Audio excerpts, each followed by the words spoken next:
Here, lawmakers, of course, anticipating their holiday break, but they have one major piece of legislation to vote on. Tuesday night, the Senate passing the National Defense Authorization Act. That is going to be a whopper of a bill. It was passed 87-13, and it is worth about $886 billion. Bipartisan support here. But there are some provisions that have people kind of irked on both sides of the aisle. Maryland Republican Congressman Andy Harris is joining us right now. First off, I got to get to this because it's all over the headlines. The House voting along party lines to authorize the impeachment inquiry into President Biden. Just wanted to get your thoughts on all of this. There are a lot of people on both sides who've said there's not enough evidence to pursue an inquiry of impeachment. Is this being politicized? Look, the bottom line is the way you gain evidence is through an inquiry, it's through an investigation, and this just empowers the committees to do the investigations, to get the evidence. You don't have the evidence before the inquiry. You don't in any investigation by a law enforcement body. In this case, it's by Congress. We needed this ability just to see if there's anything there.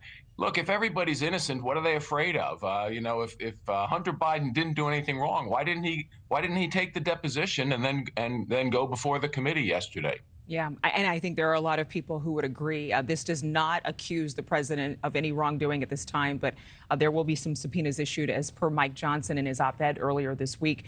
Let's talk about this defense spending bill. We know that some of your colleagues have been critical that there are not enough provisions to stop progressive policies that have been in the military now for some time. What are your thoughts? Look, I agree. There are two major problems. One is that it still has woke policies in our military, which I think is dangerous. I can assure you Russia, China, Iran, and North Korea do not fund transgender surgery in their militaries.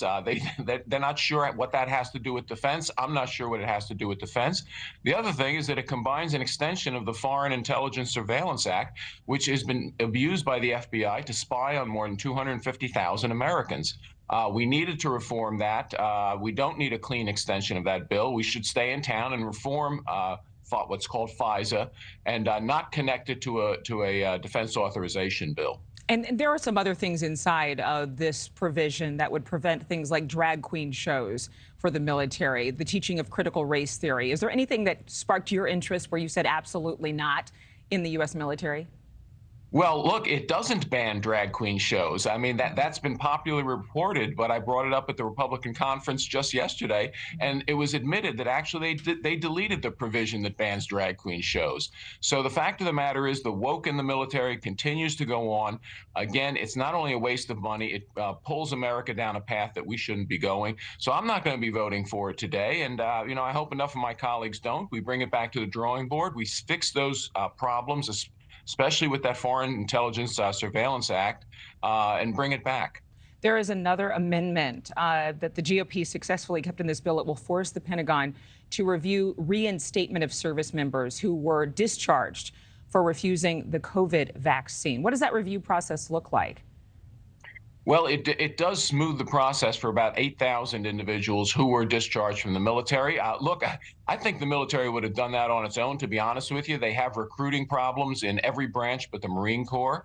They are down thousands or tens of thousands of recruits. I think it was foolish of them to have discharged those individuals. But this bill does make it easier, makes a smoother transition to bring these 8,000 individuals back in if they want to go and serve again in a woke military.